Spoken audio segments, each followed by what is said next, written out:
أعوذ بالله السميع العليم من الشيطان اللعين الرجيم بسم الله الرحمن الرحيم الحمد لله وكفى والسلام على عباده الذين اصطفى أما بعد فقد قال الله سبحانه وتعالى في محكم كتابه المبين بسم الله الرحمن الرحيم الحمد لله رب العالمين الرحمن الرحيم مالك يوم الدين إياك نعبد وإياك نستعين اهدنا الصراط المستقيم صراط الذين أنعمت عليهم غير المغضوب عليهم ولا الضالين۔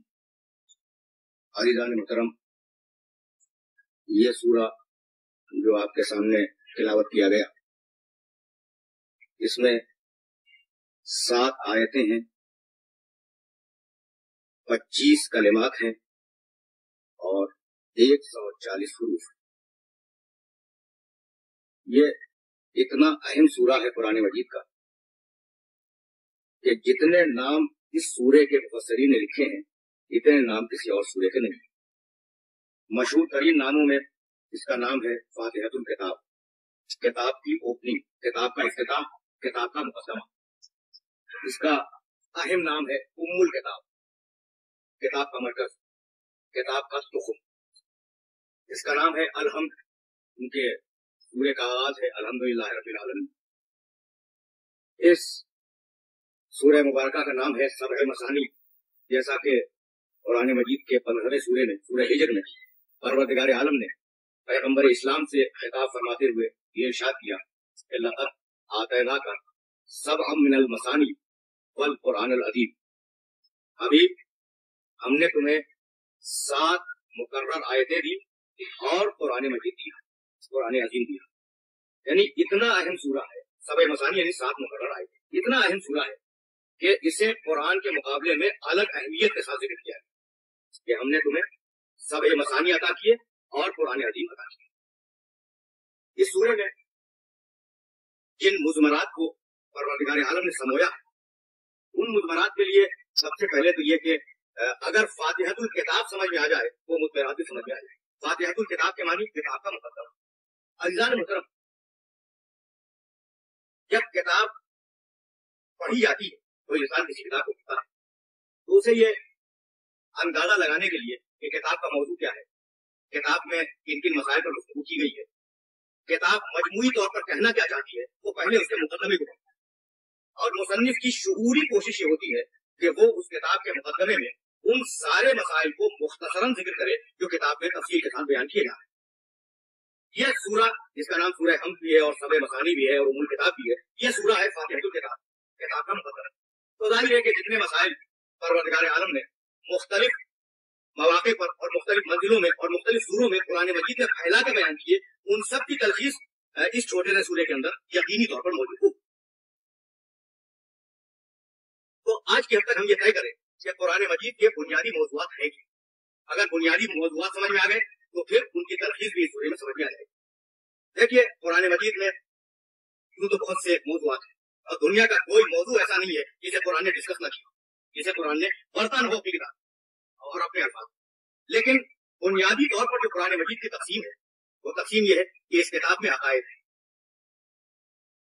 پہلا، اس کتاب میں احکام ہے، دوسرا موضوع، اس کتاب میں قصص ہے، پچھلے زمانے کے واقعات، وہ اچھے لوگوں کے ہوں یا برے لوگوں کے۔ تو بنیادی طور پر اس کتاب کے 3 موضوعات، عقائد، احکام، قصص۔ اب اگر آپ توجہ فرمائیں گے تو آپ کو اندازہ ہوگا کہ بسم اللہ الرحمن الرحیم، بے، یہ جو استعمال ہوئی بسم اللہ الرحمن الرحیم میں بے، یہ حرف ہے اور اس لفظ بے کو لغت عرب میں مختلف طریقوں سے استعمال کیا گیا۔ ایک طریقہ ہے اس کا الباء للاستعانت، بے مدد کے لیے اور سہارے کے لیے استعمال ہوتا ہے۔ تو بسم اللہ الرحمن الرحیم سہارا اللہ کے نام کا جو رحمان ہے، رحیم ہے۔ الحمدللہ رب العالمین، حمد اس اللہ کی جو عالمین کا پروردگار ہے۔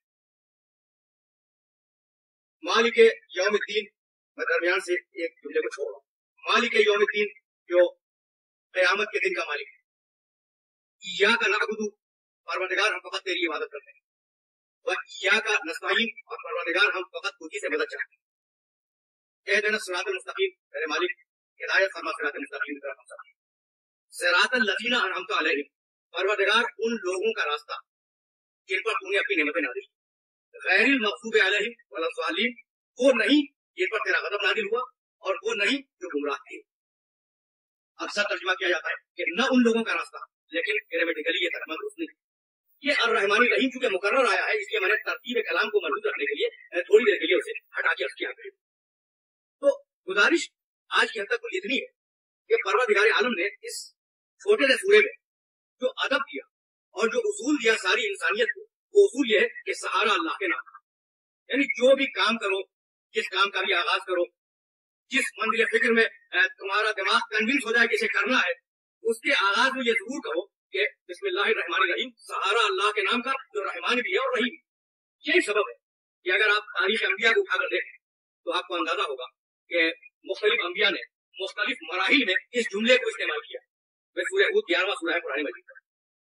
हज़रत नूह अलैहिस्सलाम ने आवाज दी, ये कबू दिया, आओ कश्ती में सवार हो जाओ, बिस्मिल्लाह मजरीहा व मुरसाहा, अल्लाह के नाम से ये कश्ती चलेगी और अल्लाह ही के नाम से ये कश्ती किसी मकाम पर रुक जाएगी।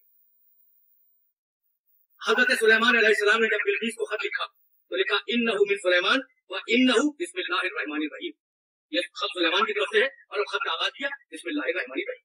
तो अंबिया और मुरसलीन को खा वो किसी भी जबान में हो, पहली तालीम और पहला सबक जो दिया गया है वो ये कि अपने काम का आगाज बिस्मिल्लाहिर्रहमानिर्रहीम से करें। यहाँ भी कुरान मजीद में परवरदिगार आलम ने इसी उसूल को रखा कि आगाज किया कुरान मजीद का बिस्मिल्लाहिर्रहमानिर्रहीम, सहारा अल्लाह के नाम, कि जैसा कि आमतौर से तर्जुमा किया जाता है, शुरू करता हूं मैं अल्लाह के नाम से जो रहमान भी है और रहीम। तो मैं इस मंजिल पर जो बात अर्ज करना चाह रहा हूं वो ये कि बे है इस्तिआनत के लिए सहारा अल्लाह के नाम, इससे कबल किसी न किसी शय का मुज़मर होना जरूरी है। यानी जुमला अगर नामुकम्मल हो तो आप सोचेंगे ना कि कोई ना कोई जुमला इसके पहले मुक़द्दर या महसूब है, जिसे जोड़ा जाए तो जुमला मुकम्मल होगा। तो अब जरा सा दिमाग को ले चले कुरान मजीद के उस ऑर्डर की तरफ जिस ऑर्डर में कुरान मजीद नाज़िल। पहला सूरा क्या है तरतीब नुज़ूल के एतबार से? सूरह अलaq, और सूरह अलaq की इब्तिदाई 5 आयतें पहली वही में नाज़िल। बिस्मिल्लाहिर्रहमानिर्रहीम, इक़रा बिस्मि रब्बिकल लज़ी खलक़, अभी पढ़ो पढ़ो अपने रब के नाम से जिसने खल्क किया। मैं एक ही आयत की तिलावत करूंगा, उन 5 आयतों की तिलावत नहीं करना चाहूंगा। बिस्मिल्लाहिर्रहमानिर्रहीम, इक़रा बिस्मि रब्बिकल लज़ी खलक़, अभी पढ़ो अपने रब के नाम से जिसने खल्क किया। क्या पढ़ो? पढ़ो अपने रब के नाम से जिसने खल्क किया। अब इस आयत में ये तो नहीं है कि क्या पढ़ो, तो अब पूरी तरह के बताया जाए कि वो चीज क्या हो जो रब के नाम से शुरू हो और वो पढ़ी जाए।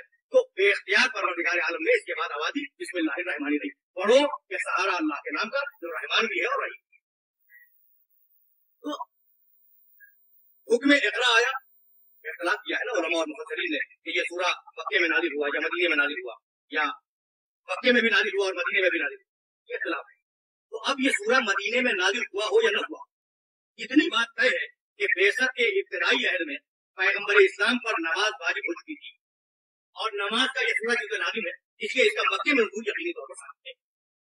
तो अब आवाज दी कि सहारा अल्लाह के नाम का जो रहमान है और रहीम, और फिर बेख्तियार आवाज दी पैगंबर इस्लाम ने कि कोई अमल ऐसा नहीं है दुनिया का जो किया जाए और उसके आगाज में ये जुमला न कहा जाए, इसलिए कि अगर कोई अमल ऐसा हो जो तुम कर रहे हो और उसके आगाज में इस जुमले को न कहो, इसका नाम है बसमला, इस जुमले को न कहो तो वो अमल मनहूस है, उस अमल में तुम नाकामयाब हो जाओगे, वो अमल बर्बाद हो जाएगा। और अगर तुमने बिस्मिल्लाह के साथ अपने काम को शुरू किया तो परवरदिगार आलम तुम्हें उस अमल के अंदर बरकत अता फरमाएगा।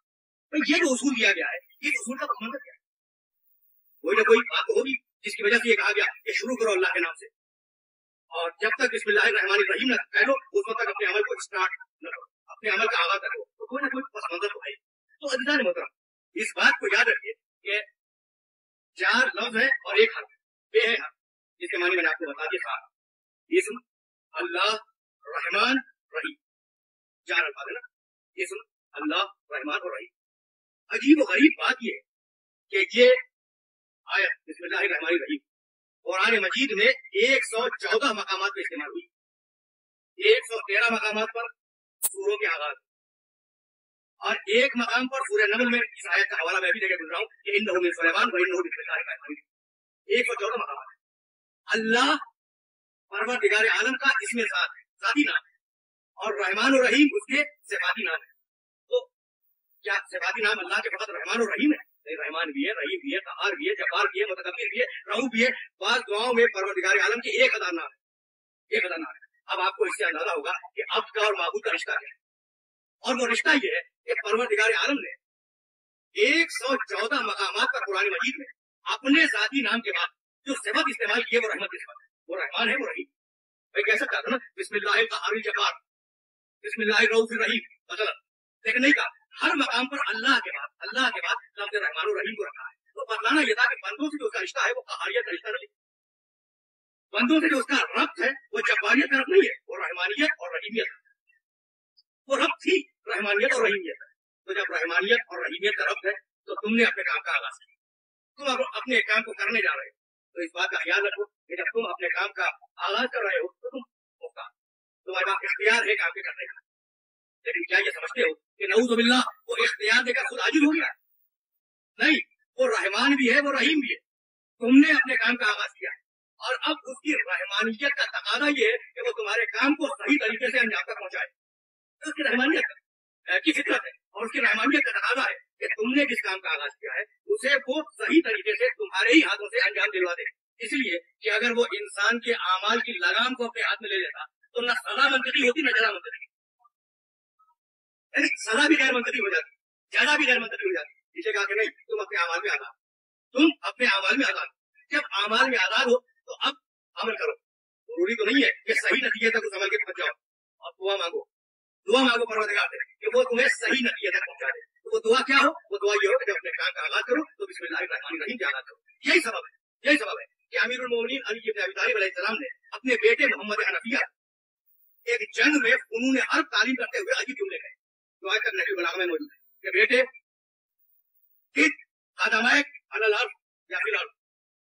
बेटे जब जंग के मैदान में जाओ तो अपने कदमों को जमीन में गाड़ देना, तो अज़्ज़े नाजुज़े और अपने दांत को दांत पे जमा लेना, और देखो जब तलवार खींचना तो सफे दुश्मन में से पहली सफ पे निगाह नहीं रहे आखिरी सफ पे निगाह रखना।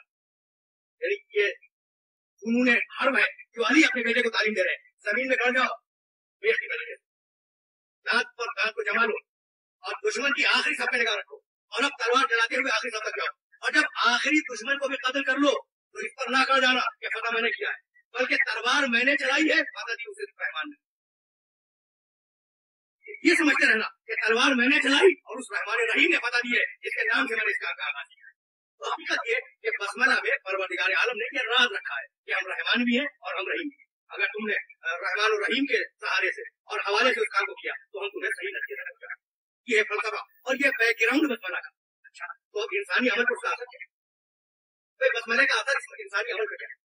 बसमले के मानी बिस्मिल्लाहिर्रहमानिर्रहीम का हर काम से पहले पढ़ना, ये बस जाहिर है कि इंसानी अमल पर उसका कोई ना कोई असर तो मुर्तब होना चाहिए। तो जाने मुर्तब देखिए, इंसान की जिंदगी में तनासुब और तवाज़ुन का होना जरूरी है। बेरब्त बातें न समाज बर्दाश्त करता है न कोई शख्स बर्दाश्त। यानी अगर उसी का मौका हो और आप लिबास आधा पहन के चले जाए तो बड़ी बेमौका की बात, और अगर कोई आजादारी का मौका हो, कोई रंजो गम की ताजियत की महफिल हो और उसमें आप लिबास उसी पहन के चले जाए तो बेमौका होगी ना। लोग कहेंगे कि ये सलीले का और ठग का काम नहीं। तो अगर दुरंगी पैदा हो जाए कि मौका कोई और है और अमल कोई और, तो इसी का नाम है इस्लाम की इस्तिलाह में मुनाफिक। तो बहुत तवज्जो रखिए, बेख्तियार आवाज कि अपने हर काम के आगाज में बिस्मिल्लाहिर्रहमानिर्रहीम करो। हुक्म है ना पैगंबर इस्लाम का कि हर काम के आगाज में कहो बिस्मिल्लाहिर्रहमानिर्रहीम। अच्छा, मैं आपसे पूछना चाह रहा हूँ कि भाई नेक काम के आगाज में तो पहले इंसान हमारे पास अगर कर रहा हो तो क्या उसके आगे भी कहे बिस्मिल्लाहिर्रहमानिर्रहीम? देखिए, बसमला का असर बराह रास्त इंसानी जिंदगी में क्या आ रहा है।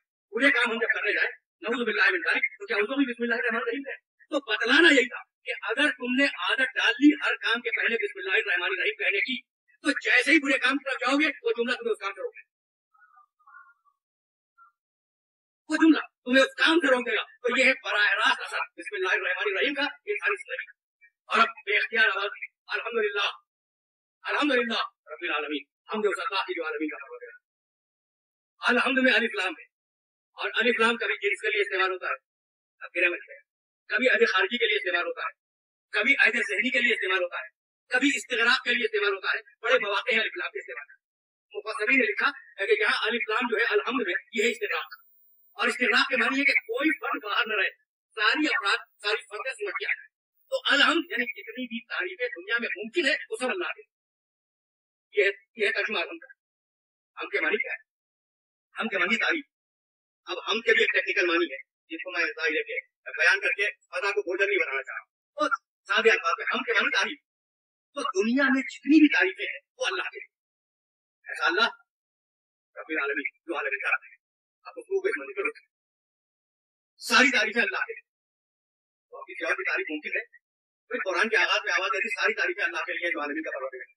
तो अब अच्छे मंजर की तारीफ होगी